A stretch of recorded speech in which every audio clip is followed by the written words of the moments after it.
परमेश्वर के दैनिक वचन। परमेश्वर के वर्तमान वचनों को खाते और पीते हुए उसके वचनों पर चिंतन और प्रार्थना करना परमेश्वर के समक्ष शांत होने की ओर पहला कदम है।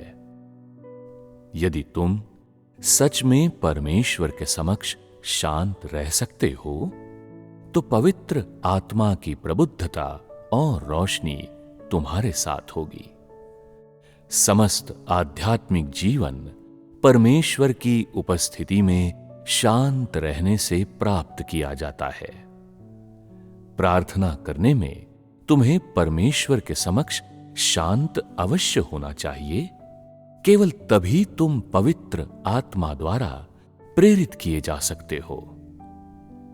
परमेश्वर के वचनों को खाते पीते हुए जब तुम परमेश्वर के समक्ष शांत होते हो तो तुम्हें प्रबुद्ध और रोशन किया जा सकता है और तुम परमेश्वर के वचनों की सच्ची समझ प्राप्त कर सकते हो।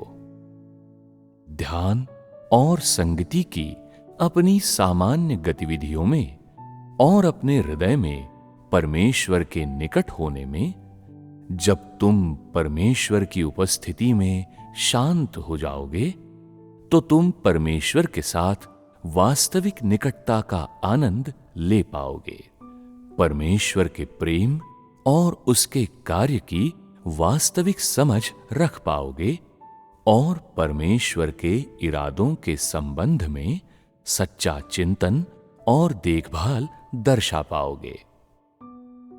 जितना अधिक तुम साधारणतः परमेश्वर के सामने शांत रहने में सक्षम होगे उतना ही अधिक तुम रोशन होगे और उतना ही अधिक तुम अपने स्वयं के भ्रष्ट स्वभाव को समझ पाओगे और समझ पाओगे कि तुम में किस चीज की कमी है, तुम्हें किस में प्रवेश करना है, कौन से कार्य में तुम्हें सेवा करनी चाहिए और किस में तुम्हारे दोष निहित हैं।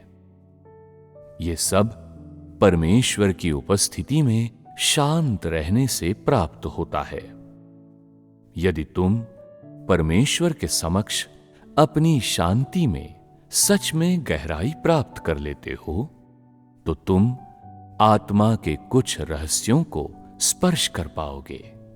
ये समझ पाओगे कि वर्तमान में परमेश्वर तुम में क्या कार्य करना चाहता है।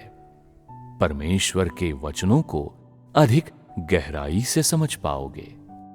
परमेश्वर के वचनों के तत्व, सार और अस्तित्व को समझ पाओगे और तुम अभ्यास के मार्ग को अधिक स्पष्टता और परिशुद्धता से देख पाओगे। यदि तुम अपनी आत्मा में शांत रहने में पर्याप्त गहराई प्राप्त करने में असफल रहते हो तो तुम पवित्र आत्मा द्वारा केवल थोड़ा सा ही प्रेरित किए जाओगे।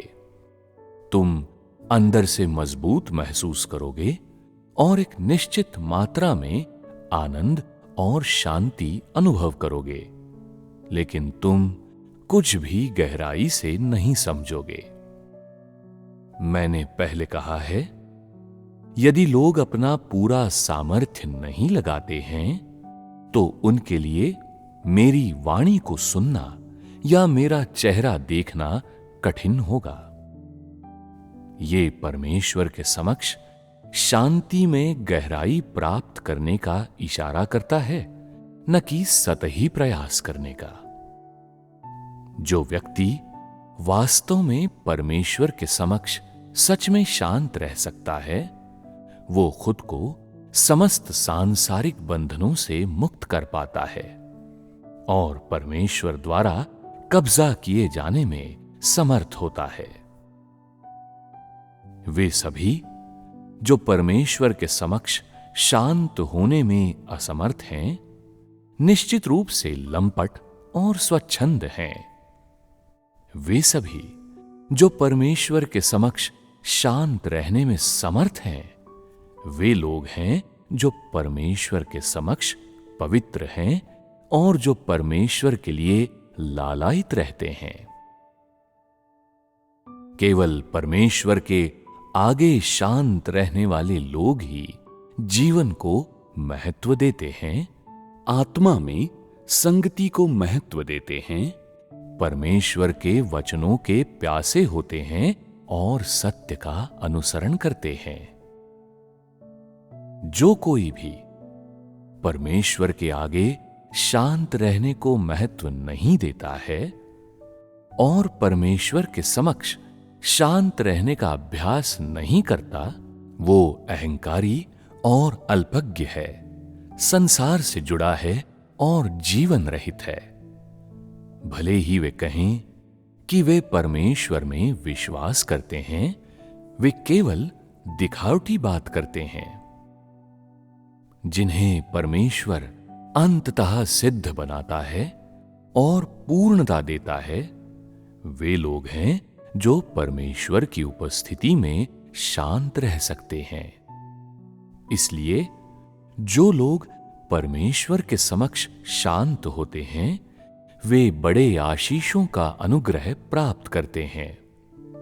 जो लोग दिन भर में परमेश्वर के वचनों को खाने पीने के लिए शायद ही समय निकालते हैं, जो पूरी तरह से बाहरी मामलों में लीन रहते हैं और जीवन में प्रवेश को थोड़ा ही महत्व देते हैं, वे सब ढोंगी हैं, जिनके भविष्य में विकास के कोई आसार नहीं है। जो लोग परमेश्वर के समक्ष शांत रह सकते हैं और जो वास्तव में परमेश्वर से संगति कर सकते हैं, वे ही परमेश्वर के लोग होते हैं।